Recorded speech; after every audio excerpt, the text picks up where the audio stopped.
देखो आज हम तुम लोगों को last time moment of inertia पढ़ाया था, लेकिन मोमेंट ऑफ इनर्शिया में दो बहुत इंपॉर्टेंट चीजें हैं, जैसे कि एक पैरेलल एक्सिस थ्योरम, एक परपेंडिकुलर एक्सिस थ्योरम। तो अभी हम तुमको पढ़ाते हैं कि परपेंडिकुलर एक्सिस थ्योरम क्या होती है। तो let's look perpendicular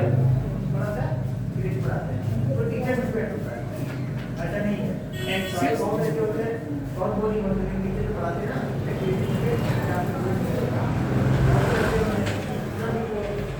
perpendicular axis theorem में अगर मैं तुमसे कहूं तो ये सिर्फ और सिर्फ कैसे ऑब्जेक्ट पर एप्लीकेबल है, ये प्लेन ऑब्जेक्ट पर एप्लीकेबल है, ऐसे ऑब्जेक्ट जो एक प्लेन में लाई करते हो, यानी लैमिनार ऑब्जेक्ट के लिए एप्लीकेबल, 2D ऑब्जेक्ट के लिए एप्लीकेबल है।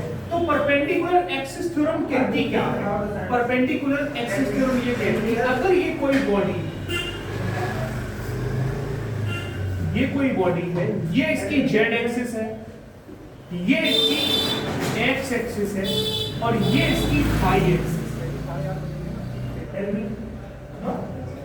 एक्स वाई जेड ये तीन एक्सिस हैं अगर, तो परपेंडिकुलर एक्सिस थ्योरम कहती है moment of inertia about Z axis is equal to moment of inertia about X axis plus moment of inertia about Y axis. लेकिन एक बात याद रखना, एक्स वाई एक्सिस वो एक्सिस हैं जिनमें ऑब्जेक्ट लाई कर रहा है। अगर ऑब्जेक्ट जेड एक्स प्लेन में लाई, जेड वाई प्लेन में लाई करने लगे तो इन दोनों का moment of inertia x axis के बराबर होगा, यानी कि जिस प्लेन में ऑब्जेक्ट लाई कर रहा है, जैसे हमारा इस प्लेन में ऑब्जेक्ट लाई कर रहा है एक्स वाई प्लेन में एम मास का ऑब्जेक्ट, तो इस प्लेन के परपेंडिकुलर जो एक्सिस होगी उसका मोमेंट ऑफ इनर्शिया इन दोनों एक्सिस की मोमेंट ऑफ इनर्शिया के बराबर होगा, यानी इस ऑब्जेक्ट का moment of inertia about Y axis, इस ऑब्जेक्ट का moment of inertia about X axis equal to किसके? उस एक्सिस के मोमेंट ऑफ इनर्शिया के जो इसके प्लेन के परपेंडिकुलर है। अगर सपोज करो ये जेड एक्सिस एक्स एक्सिस की जगह आ जाए, मान लो कार्टेशियन सिस्टम ने घुमा दिया क्योंकि आर्बिट्ररी है, कोई भी एक्सिस कुछ हो सकती है, और ये पहुंच जाए जेड एक्स, अरे एक्स एक्सिस हो जाए, तो क्या करोगे? तो मोमेंट ऑफ ऑब्जेक्ट इस प्लेन में पड़ा है, तो moment of inertia about X axis equal to Y axis plus Z axis, ये हो जाएगा। समझे? मतलब इंपॉर्टेंट ये है कि किस प्लेन के परपेंडिकुलर प्लेन है और किस प्लेन में हमारा ऑब्जेक्ट है। समझे? एक्स एक्सिस हमने निकाल के भी दिखाया था ये कैसे होता है। मान लो इसका coordinate x, y, z, x, तो हमने कहा था moment of inertia about x axis, moment of inertia about x axis क्या आया? Mass into distance from x axis क्या थी? y square. Moment of inertia about y axis m x square. Moment of inertia about z axis, तो z axis से मास की दूरी कितनी थी? r, और r क्या था? x स्क्वायर, अरे y स्क्वायर प्लस x, ये y है ये x, i z क्या था? m r स्क्वायर, और r किसके बराबर होगा? m into x square plus y square. इसको जैसे ही तुम अंदर लेके गए, moment of inertia about x axis, moment of inertia about y axis, यानी I upon z axis is equal to moment of inertia about x axis, moment of inertia about y axis. This is what? Perpendicular axis theorem. x और y axis कौन सी axis है? ये वो axis है जिस plane में object पड़ा है, और ये z एक्सिस क्या है? z एक्सिस x y के परपेंडिकुलर प्लेन एक्सिस है, यानी इस प्लेन के परपेंडिकुलर ये एक्सिस है, यानी x y प्लेन के परपेंडिकुलर एक्सिस z है। समझे? ये बात लिखने, अब नोट करो इसका स्टेटमेंट। परपेंडिकुलर एक्सिस थ्योरम कहती क्या है? the moment of inertia of a plane lamina, the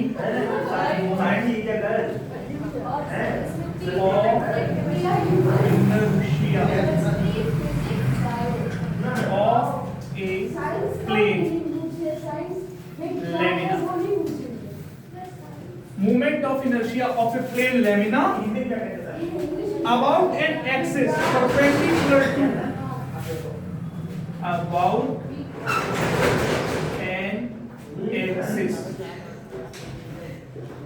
perpendicular to the moment of inertia of a plane lamina about an axis perpendicular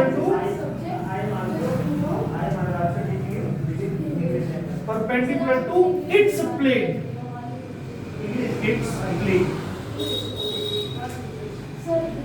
is equal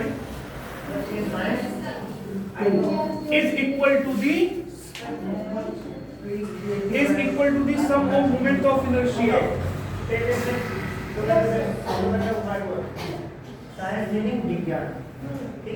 moment of inertia of lamina is equal to the sum of the moment of inertia of lamina about any mutual perpendicular axis about any two mutual perpendicular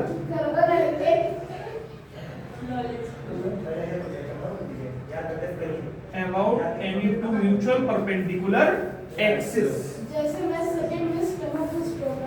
in its own plane.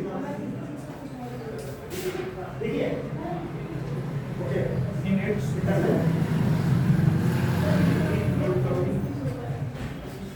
इसके आगे भी थोड़ा सा लिख लेना. In its own plane special knowledge. You can say आप किसी भी बारे में knowledge और ये इंटरसेक्ट कहां कर रही है, जहां से ये एक्सेस पास कर रही है and intersecting each other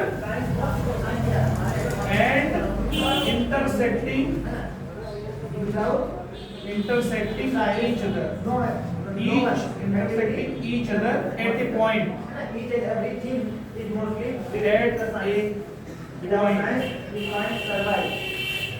at a point. ऐसी जगह पे इंटरसेक्ट कर रही है जहां से जो परपेंडिकुलर एक्सिस से पास कर रही है. Intersecting at the point where the perpendicular axis passes through the lamina. Where the perpendicular axis passes through the lamina. How? Why? And?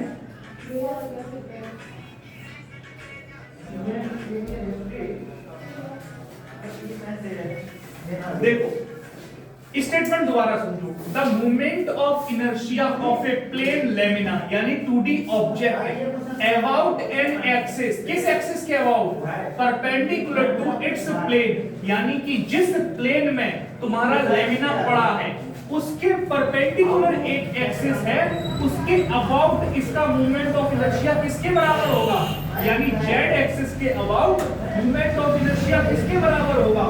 Is perpendicular to its plane is equal to sum of moment of inertia of lamina about any two mutual perpendicular axis. x y mutual perpendicular है ना, x y जब तीनों ही mutually perpendicular होंगे, लेकिन x y plane के perpendicular z axis ही होगा, क्योंकि प्लेन तो पूरा होगा ना ये. समझे? Sum of moment of inertia about any two mutual perpendicular axis in its own plane, यानी कि x एक्सिस के about moment of inertia plus y axis के अबाउट मोमेंट ऑफ इनर्शिया, इन दोनों का सम z एक्सिस के about moment of inertia के बराबर होगा. लेकिन किसके लिए? उस ऑब्जेक्ट के लिए जो x y प्लेन में लाई कर रहा है. समझ गए? इसकी यू थी. अब इस पर क्वेश्चन देखो. अभी देखो कांसेप्ट क्लियर होगी. स्क्रीनशॉट लेना हो ले लो. एक स्टेटमेंट ना होगा आवश्यकता आविष्कार नीड इज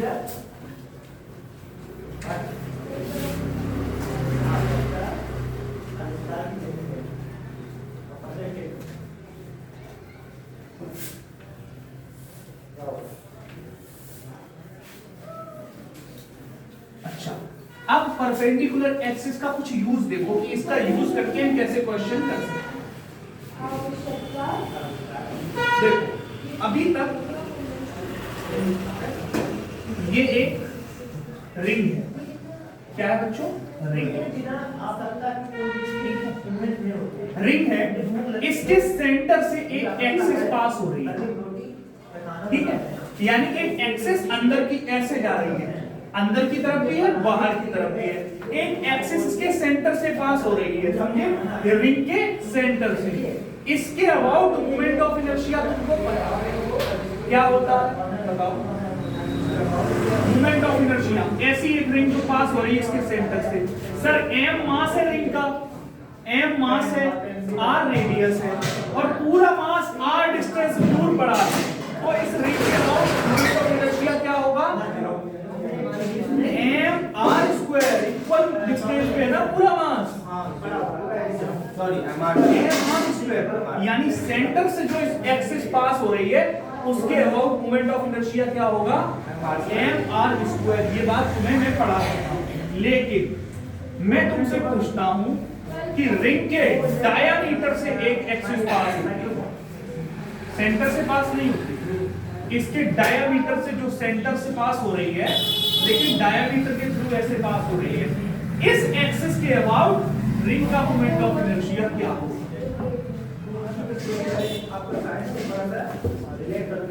हो सकता है ये रिंग ऐसे ना पा, अच्छा जो इस एक्सिस के अबाउट होगा, चाहे डायमीटर के अलोंग ऐसे पास हो, उसके अबाउट होगा,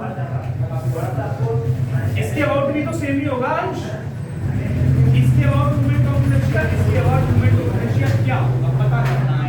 तो इसका तरीका है, जो मोमेंट ऑफ इनर्शिया इस एक्सिस के अबाउट होगा वही मोमेंट ऑफ इनर्शिया इसके अबाउट होगा, क्योंकि ये भी डायमीटर है, ये भी डायमीटर है, हमें अलोंग डायमीटर निकालना है, तो हमने मान लिया इसका मोमेंट ऑफ इनर्शिया i, इसका भी मोमेंट ऑफ इनर्शिया i, ठीक है।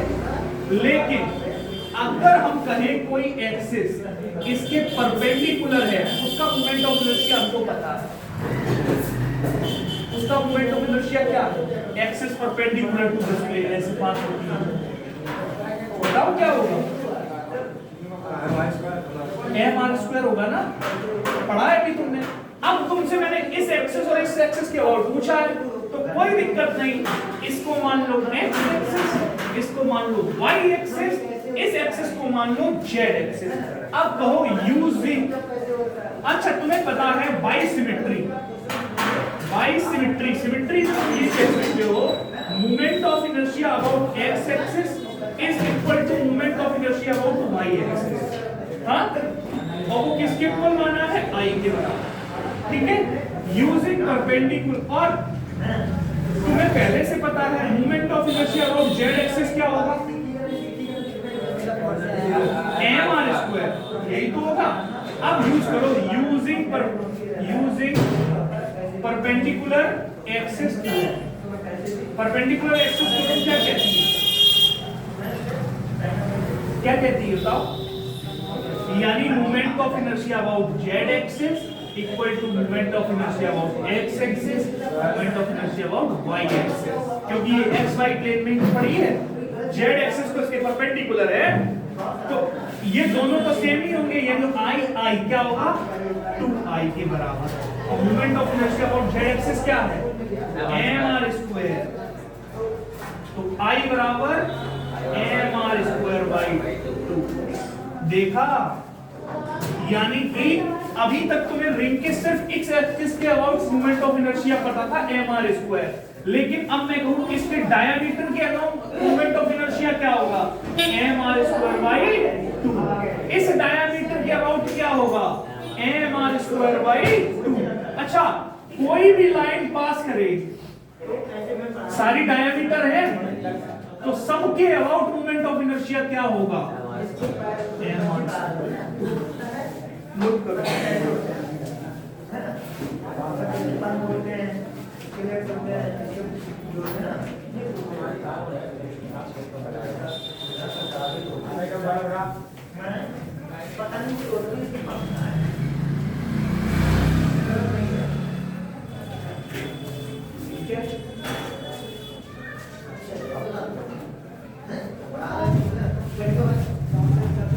अब परपेंडिकुलर एक्सिस थ्योरम समझ में आई?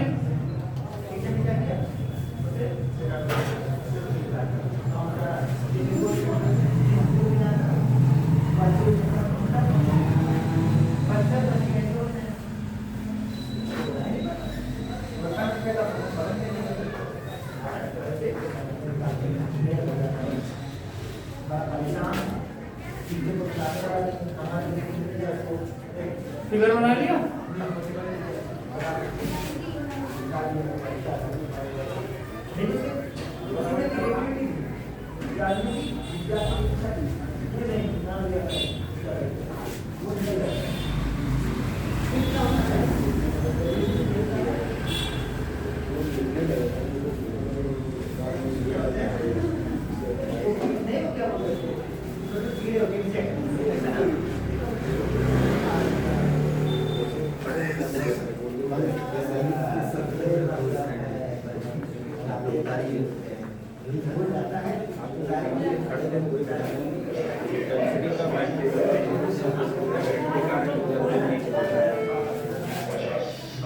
हो गया ना?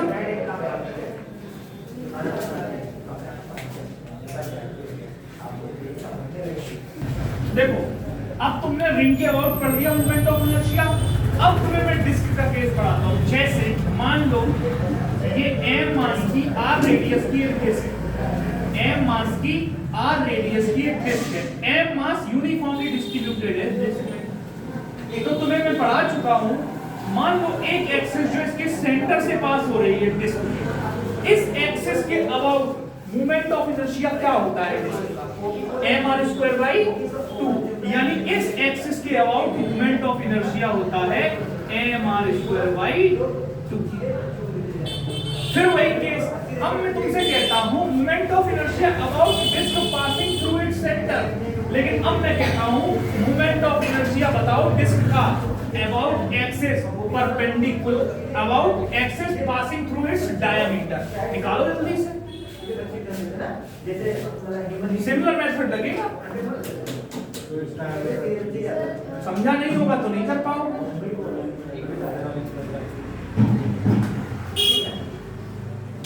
अबाउट डायमीटर निकालना है मोमेंट ऑफ इनर्शिया।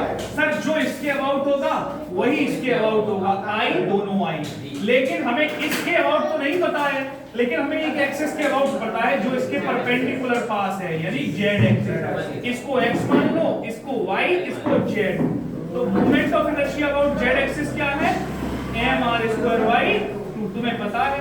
तो moment of inertia about Z axis, moment of inertia about X axis plus moment of inertia Y, I दोनों आई होगी तो 2i is equal to mr²/2। अच्छा mr²/2 तो i इक्वल टू mr²/4। कोई दिक्कत? देखो moment of inertia तुमने perpendicular axis theorem पढ़ी, अब तुम पढ़ोगे पैरेलल एक्सिस थ्योरम। तो पैरेलल एक्सिस थ्योरम क्या है अभी देखो। पैरेलल एक्सिस थ्योरम क्या कहती है, इसका स्टेटमेंट देखो। The moment of inertia of a body about any axis is equal to its moment of inertia about a parallel axis through its center of mass plus the product of mass of the body and the square of perpendicular distance between the parallel axis। समझ में नहीं आया? अब समझ में आएगा। Parallel axis theorem ये कहती है कि मान लो तुम्हें एक बॉडी पड़ी,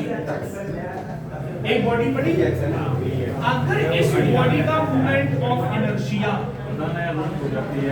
इस एक्सिस के अबाउट चाहिए है, अगर तुम्हें इस बॉडी का मोमेंट ऑफ इनर्शिया इस एक्सिस के अबाउट चाहिए है, तो तुम्हें क्या करना होगा? तुम्हें इसके सेंटर ऑफ मास से एक ऐसी एक्सिस लेनी होगी जो इसके पैरेलल, ठीक है? यानी कि moment of inertia about axis किसके बराबर होगा? Moment of inertia about axis passing through its centre of मास, यानी कि सेंटर ऑफ मास के अबाउट जो एक्सिस पड़ी है उसका उसके about moment of inertia plus, क्योंकि गूगल पे रजिस्टर नहीं मतलब आज तो मतलब किया ही है इसके अबाउट मोमेंट ऑफ इनर्शिया, लेकिन प्लस जो ऑब्जेक्ट का तुम मोमेंट ऑफ इनर्शिया निकाल रहे हो उसकी इस एक्सिस से डिस्टेंस कितनी है। इस एक्सिस से डिस्टेंस अगर d है तो m d स्क्वायर, तो वो मिलेगा नहीं मिलेगा मास इनटू यही लिखा है देखो स्टेटमेंट। मैंने आईसीयू का कितना पे खर्च किया 30,000 रुपए का टेस्ट पैसे। हां अरे 4 बार बताएंगे, एक बार क्या होता है।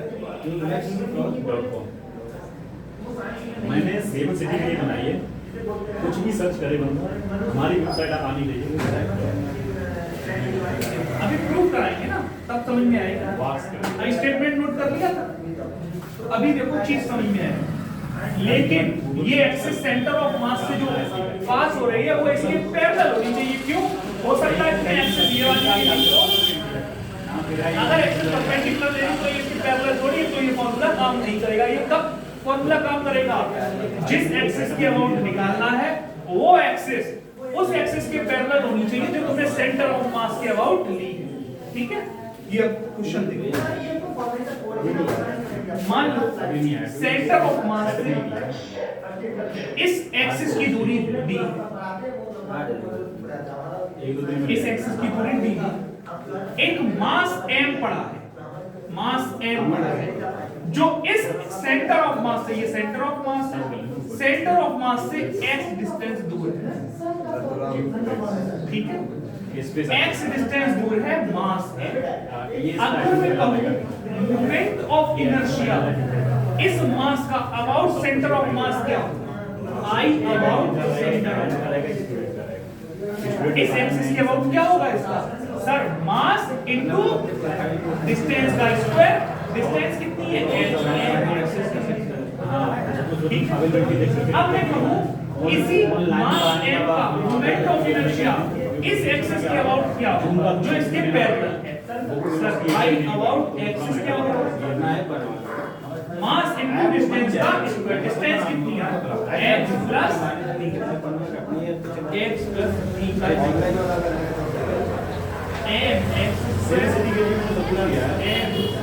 x square m x square m d square x और d का मल्टीप्लाई 2x d में तो आया m x स्पीड आगे है अगर कोई सर्च करे तो जिज्जतदार से पहले आ। अच्छा एक बात बताओ, ये क्या है? Moment of inertia about centre होता है कि हमारे आईसीयू होते हैं ये क्या है? m d square. ये d क्या है?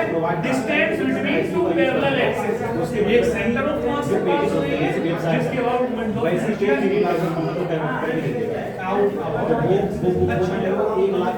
mx क्या है? mx देखो d मत देखो, mx क्या होता है? Mass into distance. कुछ भी डाल ये याद आया? मास मूवमेंट, मास मूवमेंट है और mass movement about centre of मास मैंने तुम्हें पढ़ाया था क्या होता है। अबाउट सेंटर ऑफ मास अगर क्या होगा? उसका नहीं रखा, कॉल का नहीं रखा, इतनी कॉल नहीं रखा, व्हाट्सएप पे मैसेज डालना नहीं, जीरो होता है। इनके पास अलग से पढ़ाया था मैंने, इतने लोग कहा था ये याद रखना, ये बात भूलना मत। मास क्योंकि मैंने कहा था मान लो ये सेंटर ऑफ मास है, आधा मास इधर आधा मास इधर, तो मास मूवमेंट आधे इधर हो जाएगा आधा इधर हो जाएगा, तो कैंसिल होकर जीरो आता है। तो mass movement about centre of mass zero. इस तरह से ये फार्मूला आ गया तुम्हारा आई अबाउट एक्सिस मतलब सभी लगवाइए मैंने equal to I about centre of mass plus M D square. लेकिन डी क्या है? दोनों पैरेलल एक्सिस के बीच की डिस्टेंस। और ये आई, ये दोनों एक्सिस कैसी होनी चाहिए? पैरेलल होनी चाहिए, परपेंडिकुलर नहीं होनी चाहिए, तब ये फार्मूला काम करेगा।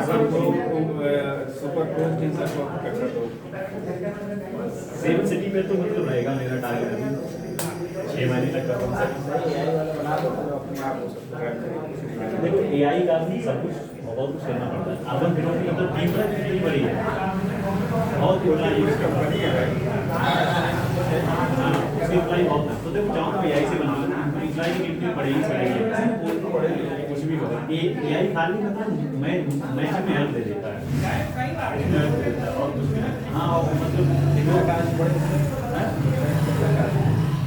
देखो मैं खुद डेवलपर हूँ, उतना पैसा बच गया मेरा।